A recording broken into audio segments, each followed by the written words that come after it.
So far I've only covered Sony consoles, and I thought I'd change that by producing a Hidden Gems video on one of my favourite Nintendo consoles. The GBA may not have been particularly powerful for its time, but it was the last swan song of sprite-based graphics, and its popularity saw a plethora of obscure and forgotten gems. This is a list of 7 gems for the Game Boy Advance library that you should play. Klonoa, Empire of Dreams. Klonoa for the PlayStation 1 is a criminally underrated game, and the few times it's brought up is to mention its charming usage of 2.5D graphics. Rarely do people mention the really successful world building, vibrant colour design, charismatic leading character, or unique grappling gameplay mechanic. And Klonoa Empire of Dreams allow us to take a step back and appreciate all of the positives of the Klonoa series besides the graphics. Empire of Dreams continues all the already listed hallmarks of the Klonoa formula, but with relatively simplified graphics to accommodate for the GBA. I say relatively as this is comparing Empire of Dreams to the PS1 original. For the GBA, Empire of Dreams is an absolutely stunning game with particularly pleasant looking backgrounds and character animations. Klonoa is often cited as an alternative to the Kirby franchise, and on the GBA that comparison is very apparent, as this game is almost to the standard of a title like Nightmare in Dreamland. Here I was going to make a comment about how Empire of Dreams almost looks slightly derivative of Nightmare in Dreamland, but surprisingly Klonoa made its GBA debut a year before Kirby, so perhaps HAL drew influence from Empire of Dreams. Though like the Kirby series, this is very light and not particularly challenging. This is still a very enjoyable game, and serves as a very nice introduction to the Klonoa franchise. Sega Arcade Gallery. This is a collection of Sega arcade games that all share the common trait of featuring sprite scaling to create the illusion of 3D graphics. I'm a huge fan of the Outrun series. I've probably played all home console ports of the game, so I can say on good authority that this is the 3rd best version of Outrun you could buy. Behind of course the arcade cabinet, then the near perfect Sega Saturn port, this GBA version is right at the top. I say this primarily due to how smoothly the game plays. This is a positive shared between all of these games in this collection. If you like this sprite scaling 3D effect, it's outstandingly well executed in this collection and shouldn't be missed. This version of Outrun is smoother than Sega's own port on the Genesis. It's really unbelievable how they pulled this off. Unfortunately what you sacrifice is some colour definition. Likely to accommodate for GBA models lacking a backlight, the picture has been brightened and the colours look washed out. A big part of Sega's early games is that vibrant colour design, which is sullied slightly by the brightening, but otherwise these are remarkably good ports of arcade classics. If you like any of these games in this collection, this is definitely worth seeking out. Hadji no Ippo, The Fighting. This is a Treasure-developed boxing game based on the manga Hadji no Ippo. Treasure of course is the prestigious and creative Japanese studio behind classics such as Gunstar Heroes, Mischief Makers, and Ikaruga.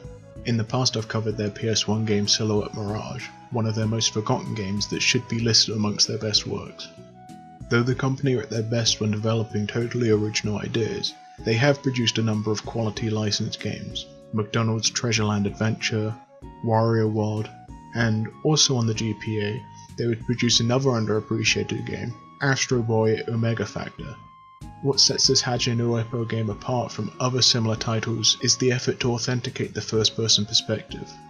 The smear frames in the animation create the illusion of speed, and the sway of the camera as you throw your punches aid tremendously in making the fighting feel dynamic.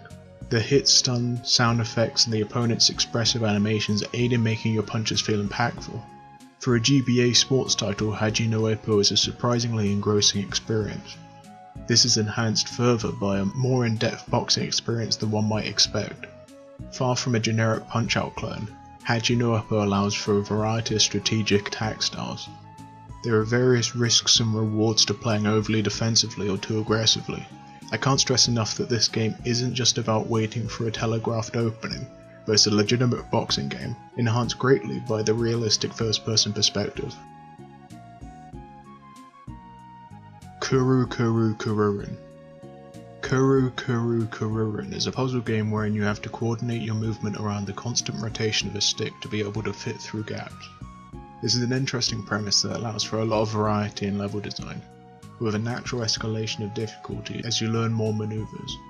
There are some gimmicks thrown in like springs that allow you to change the direction of your spin, but generally the game is this constant battle against the rotating stick that you are controlling, which is inherently kind of a ridiculous and funny idea. This ridiculousness aids in alleviating some frustrating moments, which there are as the game does gradually get more difficult. The silliness of the game's premise is matched in the very bubbly and animated art direction and musical accompaniment. The course designs have vibrant colour direction that is pleasant to look at, but muted enough as to not distract from the core gameplay, which often demands undivided attention. In a lot of ways, Kuru defies the conventional expectations of puzzle games, as it offers immediate, action-orientated gameplay with this very colourful aesthetic. It's not a style you would associate with the puzzle genre, but this game is definitely cognitive and demands patience like any good puzzle game does. The Kururin series wouldn't officially see any representation in North America until this game's Wii U re-release, which is a contributing factor as to why this game isn't as acclaimed as it should be. You Americans got to this one late, so you have some quality puzzling to catch up on. Konami Krazy Racers. This is better than Mario Kart Super Circuit. There's absolutely no doubt that this game is ripping off Mario Kart, but it does it better. The sprite scaling effect of the tracks is executed a lot better than Super Circuit, which gives the characters a greater sense of presence in the scene.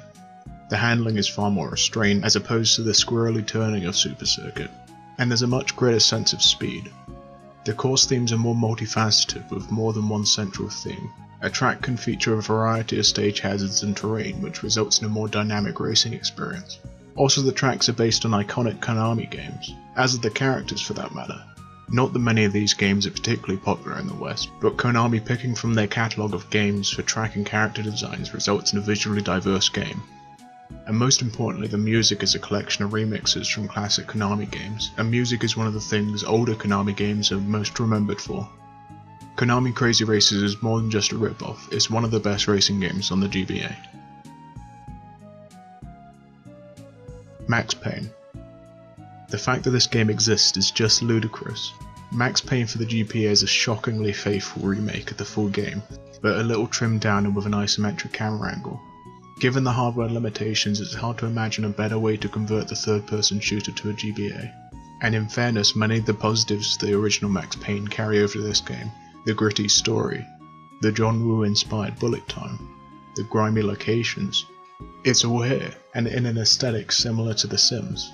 I'd be lying if I said this isn't just a novelty, but the game plays quite well, and for this period of Nintendo's history it's impressive that they got away with such a violent game. The story covers topics that no other GBA game touches on, and the graphics are distinct from anything else in the system. For as admittedly gimmicky and clunky this game is, it is actually quite well executed. Ninja Fivo. In Ninja Fivo you play as a ninja who battles through environments to rescue hostages. In your arsenal you have a sword, a grappling hook and various projectile attacks depending on what power up you have equipped. As most of the enemies in the game have ranged attacks, there's an emphasis on quickly ambushing enemies and using your mobility to get within melee range.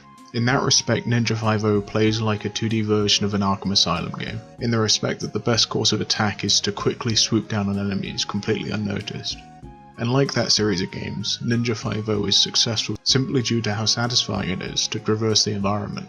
Games have utilised grappling hooks before like Bionic Commando or Amihara Kawaii, but few have featured such vertical level design and fluid animation which makes it feel so satisfying to ascend up a building.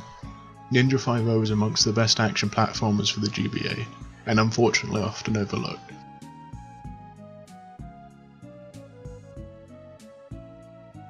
Thank you for watching. If you enjoyed this video, drop a like to show your support, and subscribe for more content like this in the future. I'd love to read some of your GBA recommendations in the comments. Have a nice day. Peace.